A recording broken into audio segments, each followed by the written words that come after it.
how are you? I hope you are fine. I'm recording this video to say stay home, stay safe. It's really important to protect ourselves, our families, friends, and other people. I know we are living hard times, but it will pass, and we are going through this together. Alright guys, well, this is my very first English class, video class, my online class, and I hope you enjoy it. Okay, let's go! Ok pessoal, iremos dar início à nossa primeira aula desse bimestre. Essa aula é referente à aula 1 do material de vocês, que eu já disponibilizei no grupo. Então peguem papel, caneta e façam as anotações devidas. Lembrando que dessa aula vocês terão exercícios para fazer sobre esse assunto. Então assistam essa aula com bastante calma e atenção para que vocês consigam fazer os exercícios, ok? A aula de hoje ela é direcionada para um público específico, para a turma da segunda série do ensino médio. E nessa aula de hoje nós vamos falar sobre os relative pronouns, ou os pronomes relativos em inglês. Bom, pessoal, os relative pronouns, se você for ler qualquer texto em inglês, eles vão estar lá, que são essas palavrinhas aí, o who, that, which, whom e whose. Então, os pronomes relativos, essas palavrinhas aí vão aparecer em textos em inglês. Então, é importante nós sabermos usá-las e saber o significado dessas palavrinhas aí. Primeiro de tudo, vamos relembrar o conceito de pronome. Em português mesmo. Um pronome, ele substitui um nome, não um nome próprio, um substantivo, ele tem essa função. E é um pronome relativo, então, aquilo que cria uma relação entre duas frases. É isso que eles fazem. Eles criam relação entre duas frases distintas, quando tem um elemento comum entre elas. No caso, isso serve para evitar repetição, melhorar a sonoridade da frase, enfim. Eles estão também, inclusive, na nossa língua portuguesa. Vamos pensar numa frase, em português mesmo. Por exemplo, eu gosto da minha esposa, ela é bonita. Eu gosto da minha esposa, ela é bonita. Então, no caso, eu tenho duas frases aí. E tem um elemento comum entre elas. Qual que é esse elemento comum, pessoal? Vocês saberiam me dizer? É isso mesmo que vocês estão pensando. Minha esposa é o elemento comum nas duas frases, né? Agora eu quero juntar as duas frases. O que eu vou fazer? Eu vou remover a última para evitar repetição, e daí eu vou trocar por um pronome relativo, já que eu fiz essa relação entre as duas frases. No caso, eu vou eliminar isso aqui, ó. Só pegar meu ponteiro. Então, eu vou eliminar isso aqui para colocar um pronome relativo no lugar e fazer a relação entre as duas frases. Vai ficar dessa forma aqui, ó. Eu gosto da minha esposa, que é bonita. Então, isso é um pronome relativo. É isso que vai juntar as duas frases, inclusive ela vai ficar mais bonita, com uma sonoridade melhor, né? Agora vamos observar isso em inglês, pessoal. Vamos observar cada um desses pronomes relativos dos quais eu já falei. O who, that, which, whom e whose, ok? Vamos para o nome deles. O primeiro é o who. Who a gente vai usar para pessoas. Vamos ver um exemplo. I like my wife, she is beautiful. Então, a mesma frase que eu usei em português, eu estou usando agora em inglês. I like my wife, she is beautiful. Então, qual é o elemento em comum aqui entre as duas frases? My wife. Assim como em português, né? Nós temos esse elemento comum. Então, para nós juntarmos as duas frases, nós vamos usar o who para isso. Vamos ver como é que vai ficar? Então, I like my wife who is beautiful. I like my wife who is beautiful. Então, eu gosto da minha esposa que é bonita. Certo? Minha esposa é uma pessoa, então eu uso o who. Está corretamente certo aí. Vamos ver o outro pronome relativo, que é o that. O that eu vou usar tanto para pessoas como para coisas, objetos, animais, etc. A diferença entre os dois é que o who ele é mais formal que o that. O that ele é muito usado na linguagem oral. Vamos ver um exemplo.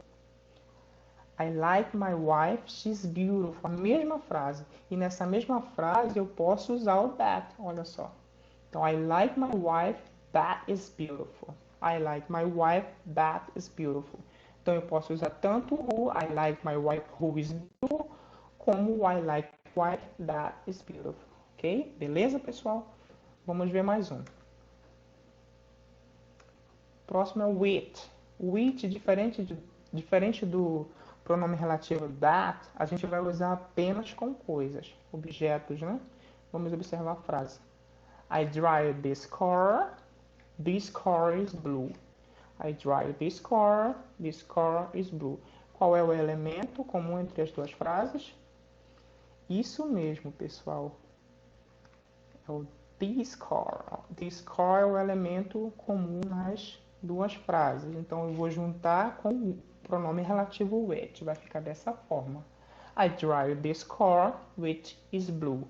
I drive this car, which is blue. Eu gosto deste carro, que é azul. Ok? O whom. O whom a gente vai utilizar apenas para pessoas.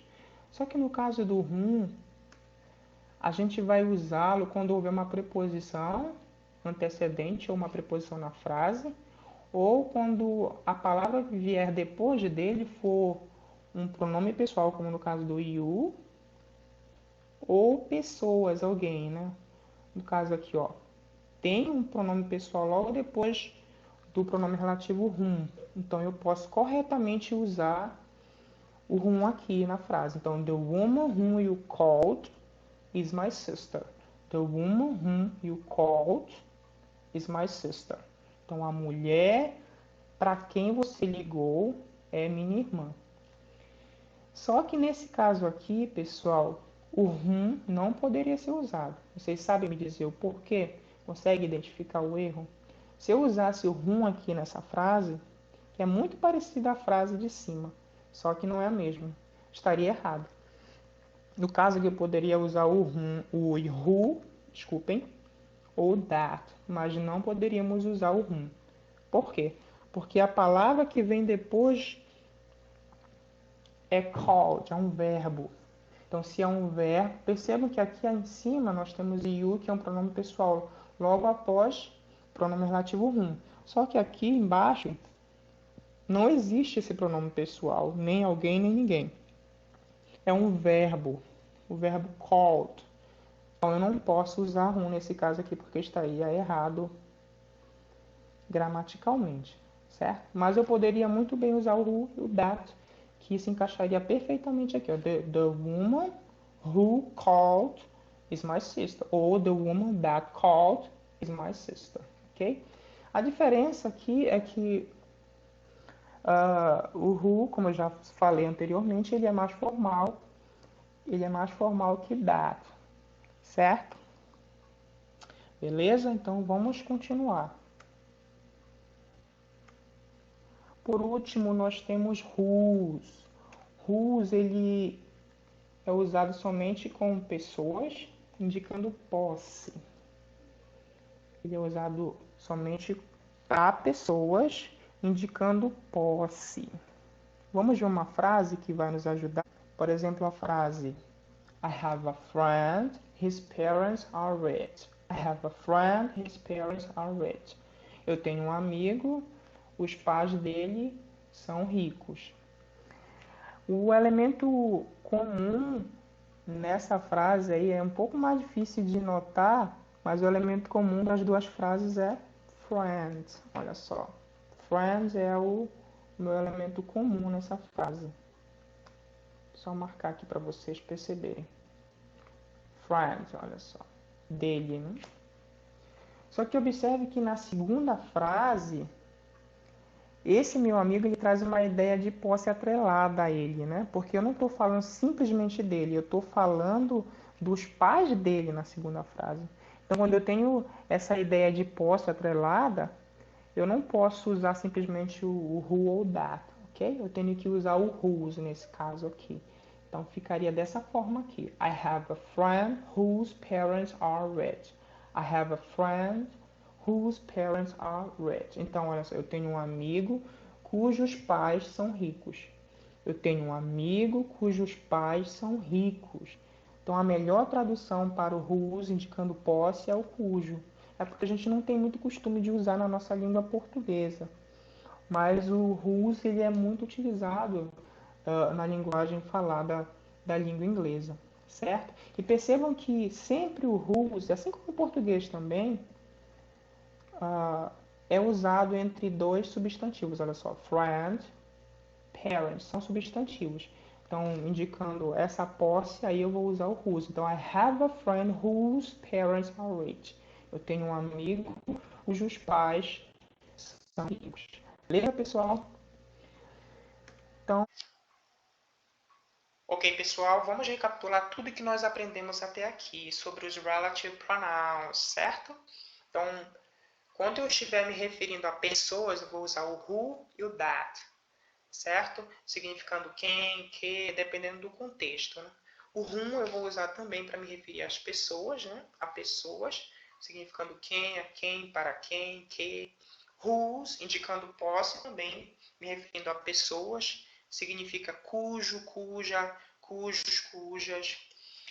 E me referindo a coisas, animais, objetos, eu vou usar o which e o that. Lembrando que o that ele pode ser usado tanto para pessoas quanto também para coisas, animais e objetos. Significa o qual, o que, dependendo do contexto, certo? Só mais um lembrete, pessoal. Vimos aqui apenas alguns relative pronouns. Ainda existem muitos outros, só que eu não considerei aqui para ela não ficar muito longa, certo?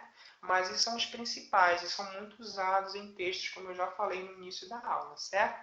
Então façam os exercícios, mandem os gabaritos durante o horário da minha aula, que eu vou estar disponível para vocês para tirar qualquer dúvida, certo? E na próxima aula eu mando o gabarito oficial das questões. Então é isso, pessoal. Essa foi a nossa aula de hoje.